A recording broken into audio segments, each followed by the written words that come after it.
Hello दोस्तों, welcome to my YouTube channel VK online solution. आज की वीडियो में हम बात करेंगे एम्प्लॉयमेंट रजिस्ट्रेशन यानी रोजगार पंजीकरण की, और साथ ही साथ जानेंगे कि रोजगार पंजीकरण क्या है, रोजगार पंजीकरण क्यों करना होता है, रोजगार पंजीकरण करते समय हमें कौन कौन से दस्तावेज की जो है ज़रूरत पड़ती है, और कहाँ से और किस तरीके से इसका जो है आवेदन होगा। पूरी जो है बात हम आपको जो है स्टेप बाय स्टेप जो है बताएंगे, और कैसे इसको जो है अप्लाई करना होता साथ में वो भी बताएंगे। तो बने रहे मेरे साथ। तो सबसे पहले बात करते हैं रोजगार पंजीकरण है क्या। बेसिकली वो छात्र और छात्राएं जिन्होंने अपनी शिक्षा को पूर्ण कर लिया है, शिक्षा पूर्ण करने के पश्चात अब उन्हें नौकरी की तलाश है।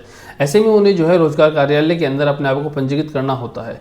रोजगार पंजीकरण कराना इसलिए भी ज़रूरी है क्योंकि अगर हम रोजगार कार्यालय में अपने आप को पंजीकृत नहीं करेंगे तो सरकार हमसे अवगत नहीं होगी, और जो खाली पदों पर भर्ती होनी है उनकी नियुक्ति नहीं हो पाएगी। इसलिए हमें अपने आप को जो है रोजगार कार्यालय में पंजीकृत कराना चाहिए। तो अब बात करते हैं हमें कौन कौन से दस्तावेजों की इसमें जो है ज़रूरत है। सबसे पहले हमें इसमें चाहिए होगा आधार कार्ड। दूसरा हमें चाहिए होगा शिक्षा से संबंधित जो दस्तावेज है वो देने होंगे। एक ईमेल आईडी चाहिएगी, एक मोबाइल नंबर चाहिएगा। निवास प्रमाण पत्र जो है इसमें देना अनिवार्य है। जाति प्रमाण पत्र भी देना होता है यदि आपकी जाति सामान्य ना हो, और एक हमें जो है पासपोर्ट साइज फ़ोटो देनी होती है। तो इन दस्तावेजों के साथ में आप जो है रोजगार कार्यालय में पंजीकृत करा सकते हैं। तो इन दस्तावेजों के साथ में आप अपना करा सकते हैं पंजीकरण। पंजीकरण कराने की जो है प्रक्रिया क्या है वो अब आपको मैं जो है आगे वीडियो में बताऊंगा। तो वीडियो में आगे बढ़ने से पहले है आपसे एक रिक्वेस्ट कि मेरे चैनल वीके ऑनलाइन सॉल्यूशन को जरूर करें सब्सक्राइब। तो आगे की वीडियो देखने के लिए हम चलते हैं अपने मॉनिटर की स्क्रीन पर और देखते हैं किस तरीके से रोजगार कार्यालय का पंजीकृत कराना होता है। तो आइए शुरू करते हैं। तो दोस्तों आ गए हम अपने मॉनिटर की स्क्रीन पर, जहां हम डालेंगे अपनी वेबसाइट का नाम जो है www.eservices.uk.gov.in। तो आ गए हम अपनी वेबसाइट के इंटरफेस पे, जहां हमें मिल जाते हैं कई सारे ऑप्शन लॉगिन के, जैसे कि मैंने लास्ट वीडियो में भी आपको जो है बताया था, जिसमें हमने आय प्रमाण पत्र कैसे बनाते हैं वो देखा था। उसका लिंक भी मैं डिस्क्रिप्शन में डाल दूंगा। अगर आपको आय प्रमाण पत्र कैसे बनाना है वो देखना है तो आप जो है उस लिंक की सहायता से आप मेरी वीडियो पे जा सकते हैं और देख सकते हैं कि आय प्रमाण पत्र कैसे बनता है। तो हम आगे बढ़ने से पहले हम देखेंगे हमारे पास यहाँ लॉगिन के कई सारे ऑप्शन अवेलेबल है, नागरिक, सीएससी, ईडीसी और अधिकारी। तो यहाँ पे सबसे पहले अगर आप सीएससी ऑपरेटर नहीं हैं तो आप जो है नागरिक के माध्यम से जो है लॉगिन कर सकते हैं। उसके लिए मैंने आपको बताया था कि यहाँ पे जाके साइन अप का ऑप्शन आता है, यहाँ से आप साइन अप करेंगे। साइन अप करने के बाद में आपको जो है आईडी और पासवर्ड मिल जाएगा। मिलने के बाद में आप लॉगिन करेंगे। तो यहाँ से कर लेंगे हम लॉगिन। लॉगिन करने के बाद हम देखते हैं कैसे हमारा रोजगार पंजीकरण का आवेदन होता है। मैं सीएससी के साथ में साइन इन कर लेता हूँ। आप जो है नागरिकता के साथ में साइन इन कर सकते हैं। कैप्चा डाल के मैं जो है लॉगिन कर लूँगा। यहाँ मैं आ गया अपने पोर्टल के अंदर, जहाँ पे हमें मिल जाता है नए आवेदन के लिए अनुरोध। यहाँ पे हम जाएंगे, यहाँ पे हमें जाते ही मिल जाता है सेवा योजन विभाग। जैसे हम सेवा योजन विभाग में जाएंगे तो हमारे सामने यहाँ कई सारे ऑप्शन खुल जाते हैं। रोजगार पंजीकरण के लिए है, यहीं पे एक ऑप्शन जो है हमारे पास रोजगार पंजीकरण नवीनीकरण का भी है। अगर आपने रिन्यू कराना हो तो यहाँ पे आप जाके रिन्यू करा सकते हैं।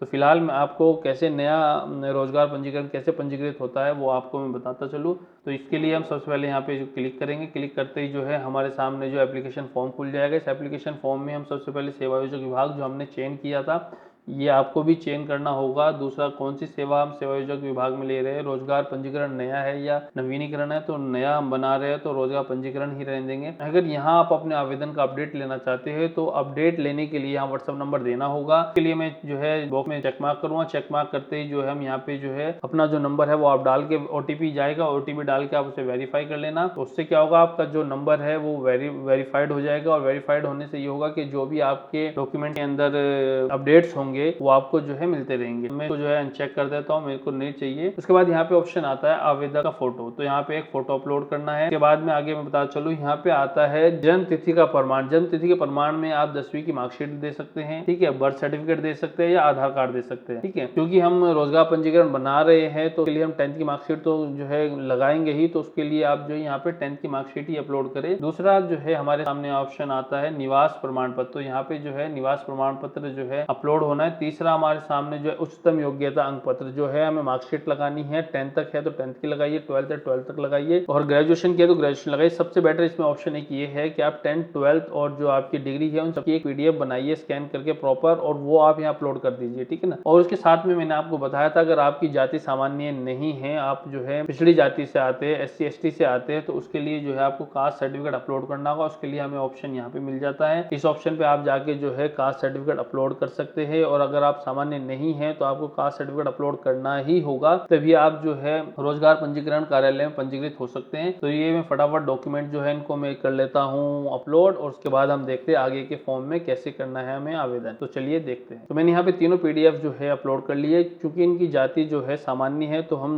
जाति प्रमाण पत्र नहीं लगाएंगे, ठीक है। उसके बाद में यहाँ जैसे हम डॉक्यूमेंट अपलोड करते हैं तो यहाँ जमा करेगा ऑप्शन एक हमारे सामने खुल जाता है। जैसे हम जमा करेंगे तो यहाँ हमारे सामने एक फॉर्म खुल के आ जाता है, जिसके अंदर हमें जो है यहाँ पे अपने लेफ्ट हैंड साइड देखेंगे 4 ऑप्शन मिलते हैं जो कि हमें फिल करने होंगे। सामान्य जानकारी जो है वो डालनी होगी, एक शैक्षिक योग्यता जो है वो डालनी होगी, एक अन्य विवरण है जो वो डालना होगा, और एक घोषणा होता है सेल्फ डिक्लेरेशन, वो हमें लास्ट में जो है चेक मार्क करके फॉर्म सबमिट करना होता है, वो आगे बता दूंगा मैं। इस फॉर्म का आवेदन करने से पहले मेरी आप लोगों से एक रिक्वेस्ट है, मेरे वीके ऑनलाइन सॉल्यूशन को आप सब्सक्राइब करना मत भूले। वीके ऑनलाइन सॉल्यूशन को सब्सक्राइब करें। इसमें जितनी भी गवर्नमेंट उत्तराखंड से रिगार्डिंग जितनी भी सर्विसेज है वो सब इसमें आने वाली है, और आप जो है उनसे सबसे अवगत होने वाले हैं। तो उसके लिए जो है मेरे चैनल को जो है सब्सक्राइब करना ना भूले, उसे ज़रूर सब्सक्राइब करें। वीडियो पसंद आए तो लाइक करें, और इसमें आपको जो कमी या पेशी अगर कोई दिक्कत हो रही है उसके लिए आप मुझे कमेंट करके पूछ सकते हैं, मैं आपको जो है रिप्लाई करूँगा।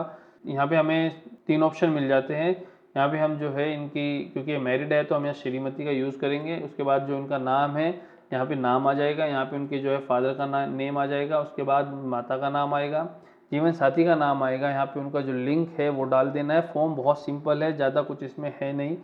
इसके बाद जिसमें आपको दिक्कत हो, जन्म तिथि में नॉर्मल डल जाएगी, विवाहित स्थिति जो है इनकी वो यहाँ पे हमें डालनी है, आधार नंबर, धर्म कौन सा है, हिंदू है, इस्लाम है, सिख, ईसाई, जो भी है वो आप यहाँ पे चूज़ कर सकते हैं। जाति यहाँ पे जो है कई सारे ऑप्शन आ रहे हैं इनके, ठीक है। यहाँ पे जो है अनुसूचित जाति, अन्य पिछड़ा वर्ग, भारत सरकार, अनुसूचित जनजाति। यहाँ पे चूंकि इनकी जाति सामान्य है तो हम सामान्य जो है सिलेक्ट करेंगे। इनका जो मोबाइल नंबर होगा वो डालेंगे, ईमेल आईडी डालेंगे। उसके बाद में जो है हम यहाँ पे सेवा योजन कार्यालय, अब यहाँ पे जो है आ जाता है सेवा योजन कार्यालय। आप जिस भी डिस्ट्रिक्ट के हो वो डिस्ट्रिक्ट आप यहाँ से चूज करेंगे। अगर आप जो है अल्मोड़ा के तो अल्मोड़ा चूज करें, रानीखेत से है वो चूज करिए, बागेश्वर से है, चमोली से है, चंपावत से, देहरादून से, जहाँ से आप है डिस्ट्रिक्ट से है, या कोई नगर सेवा योजन कार्यालय अलग से आपका बना हुआ है तो आप वहाँ से जो है इसको चूज करके जा सकते हो। तो मैं देहरादून को सिलेक्ट कर लेता हूँ। देहरादून को सिलेक्ट करने के बाद यहाँ पे हमारे सामने 2 ऑप्शन खुल के आ जाते हैं, तो आप इनमें से दोनों में से जो सा आपका है वो आप इसे चूज करिए। यहाँ पे जैसे आप चूज करेंगे उसके बाद में जो है आप नीचे जो फॉर्म आपको मिलता है वो आपको मिलता है यहाँ पे एड्रेस का, जो भी आपका है, तो उसमें आप ग्रामीण से या शहर से वो फिल कर सकते हैं। उसके बाद में आप कौन से डिस्ट्रिक्ट से है वो डिस्ट्रिक्ट आपको यहाँ चूज करना होगा। जैसे देहरादून से अगर मैं हूँ तो मैं देहरादून सेलेक्ट करूंगा, तो यहाँ कई सारे ऑप्शन इस तरीके से ओपन होके आ जाएंगे। आप जो भी तहसील आपकी पड़ती है वो तहसील आप डालिए, मकान नंबर जो आपका एड्रेस है वो आप यहाँ डालिए, पिन कोड डालिए जो आपका पिन कोड आता है। उसके बाद में आप यहाँ पे जो पता है, अगर स्थायी पता आपका अलग है और करंट एड्रेस आपका अलग है तो दोनों अलग अलग भरिए, अन्यथा आप जो है यहाँ पे जो चेक मार्क करेंगे तो जो पता आपका ऊपर है वही पता नीचे ऑटोमेटिकली फिल हो जाएगा। उसके बाद में स्थायी प्रमाण पत्र संख्या आप यहाँ पे डालेंगे, किस तारीख में आपका स्थायी प्रमाण पत्र संख्या जो है आपका किस तारीख में आपका स्थायी प्रमाण पत्र जो है आया था वो तारीख आपको यहाँ डालेंगे, वो स्थायी प्रमाण पत्र पे आपकी मेंशन होगी, ठीक है। उसी के साथ में यहाँ पे जो जिला है आप वो जिला डालेंगे, किस जिले से आपने जो है स्थायी प्रमाण पत्र बनवाया था, और जारी करने वाले तहसील जो है वो कौन सी थी, देहरादून थी या अन्य थी, जो भी तहसील आपकी रही होगी वो डालेंगे। उसके बाद में आप यहाँ से जो है इसको जो है सेव कर सकते हैं। उसके बाद में यहाँ पे ग्रीन, जैसे मैं फिल कर दूंगा इस फॉर्म को तो फिल करते ही यहाँ पे आगे का जो ऑप्शन है ग्रीन में आ जाएगा।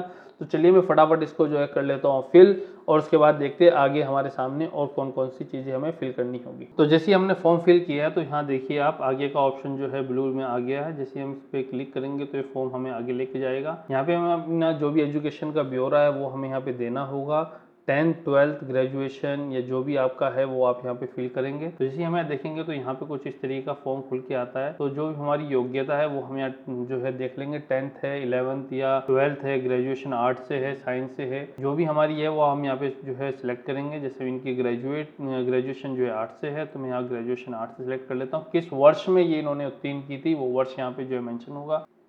तो जिस वर्ष में इन्होंने ग्रेजुएशन अपनी की थी कंप्लीट वो वर्ष हम यहाँ पे डाल लेंगे। श्रेणी में क्या थे, प्रथम, द्वितीय, तीसरा, तो ये द्वितीय थे तो हम यहाँ ये सिलेक्ट कर लेंगे। इसको यहाँ हम जो है जैसे क्लिक करेंगे तो ये यहाँ पे ऑलरेडी जुड़ जाएगा। इसके अलावा आपने कुछ और योग्यता भी अगर यहाँ अपनी जोड़नी है तो सेम ही प्रोसीजर है, और आप जैसे ही वो प्रोसीजर फॉलो करेंगे और यहाँ पे क्लिक करेंगे योग्यता जोड़े पे तो वो कॉलम जो है आपका यहाँ पे एक और जनरेट होके आ जाएगा। जैसे हमने ये कॉलम डाला, इसके कॉलम डालते ही ये जो है फॉर्म आगे के लिए जा रहा है। तो हम आगे चलते हैं।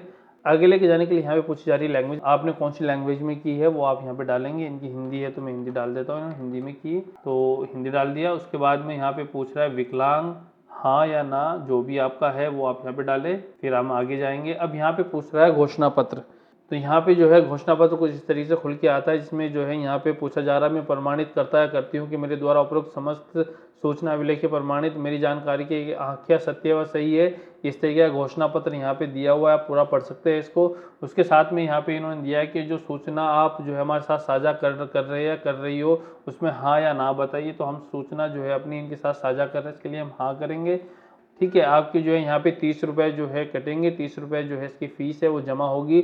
जमा होने के जो है 3 दिन पश्चात आपका जो है सर्टिफिकेट इसी पोर्टल पे जहाँ से आपने लॉगिन आईडी पासवर्ड बनाया है, तो आपको नीचे कई सारे ऑप्शन मिल जाते हैं यहाँ पे, जहाँ पे भुगतान का ऑप्शन अवेलेबल है। जैसे आप भुगतान पर क्लिक करेंगे तो आप पेमेंट के लिए जाएंगे, आप वहाँ से जो है 30 रुपीज़ जमा कर दीजिए। CSC से है तो आपका जो है अमाउंट कम लगेगा।